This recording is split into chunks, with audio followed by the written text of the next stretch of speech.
Welcome back, everybody. Last video we had a look at tourism in Australia, and we examined the different markets and the different types of people that Australian tourism caters for and what kind of things these people want from a holiday in Australia.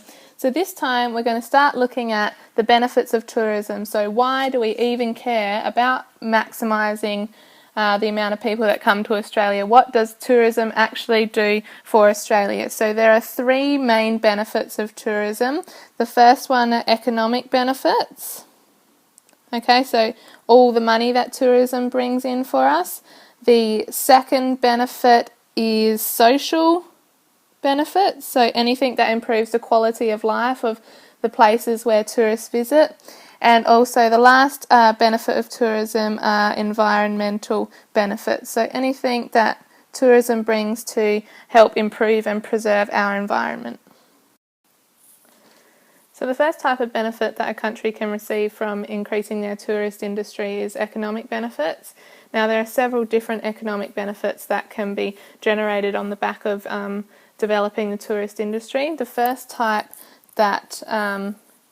economic benefit that can be had from having a booming tourist industry is increased employment.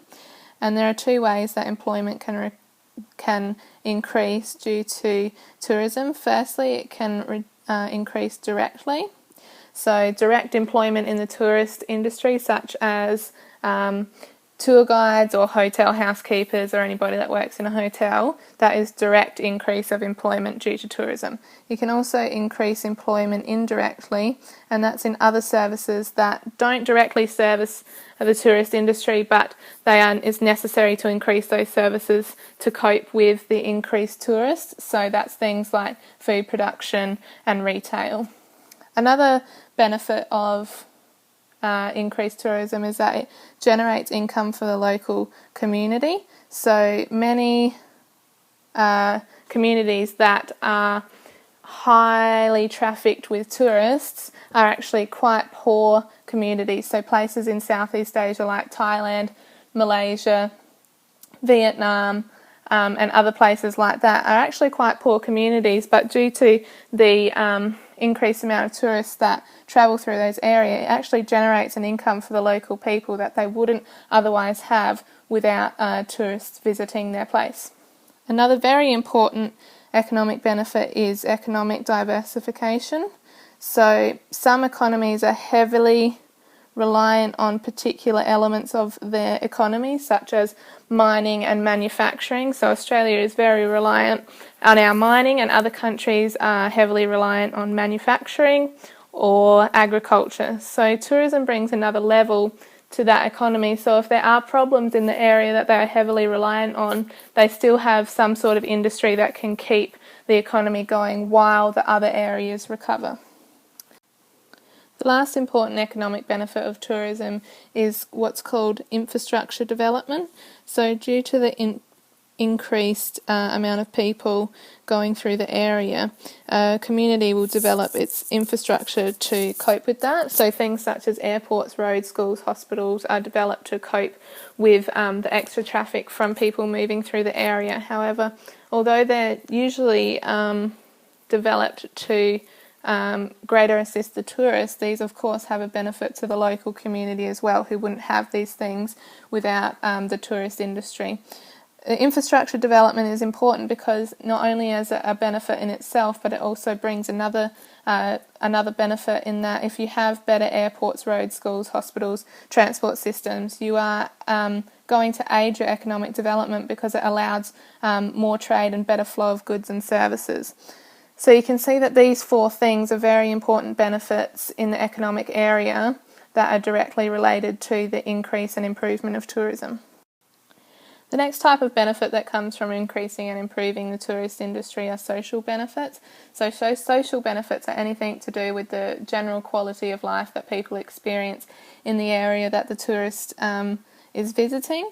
So the first social benefit that comes from having a booming tourist industry is a sense of pride in their community.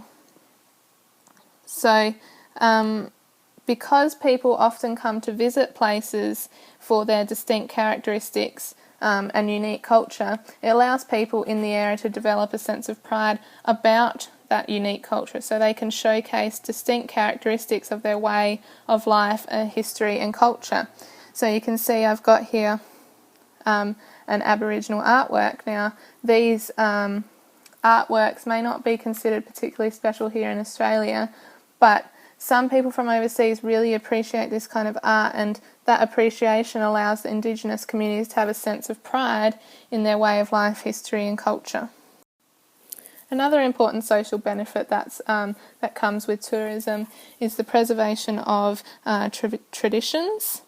So if any place in the world you go, you are able to experience many different traditions that date back a long time. So here in Australia, of course, there's a lot of Aboriginal dance that has been preserved due to the demand of tourists wanting to see that unique sort of style of dance. And you often see that in other countries in the world. So if you go to Hawaii, you're probably going to see the hula dancing. And those sort of unique traditions that are re-performed night after night after night are passed on through the generations because there is a demand from tourists to see those things. So that's a really important social benefit, that these sort of historical traditions are passed on through the generations so that tourists can experience these things, and so they live on and don't die out because there's no demand for those things anymore. The last type of benefit that comes from an increased tourist industry are known as environmental benefits. So that's anything to do with preserving our environment. The first type of benefit that you'll see from tourism is financial support. So due to our booming tourist industries, we are able to dedicate more funds to preserving and conserving our natural resources. The second type is there's more effort going into maintaining and preserving the environment, because it's often the environment that draws people to a particular destination. In my previous video I mentioned that several different market groups of people are particularly interested in the coastal environment of Australia, and we're well known for our natural environment. So more effort is going into preserving those environments so that we can draw more people here to Australia. So I hope this video has helped you understand a bit more why it's important to care about and develop our tourist industry. As you've heard, there are three key types of benefit that we get. We get economic benefits, we get social benefits, and we get environmental benefits from increasing and developing our tourist industry. So that's why it is very important that we understand how tourism works, what people are wanting from a holiday, and being able to develop our tourist industry so that we can receive these key benefits that tourism generates.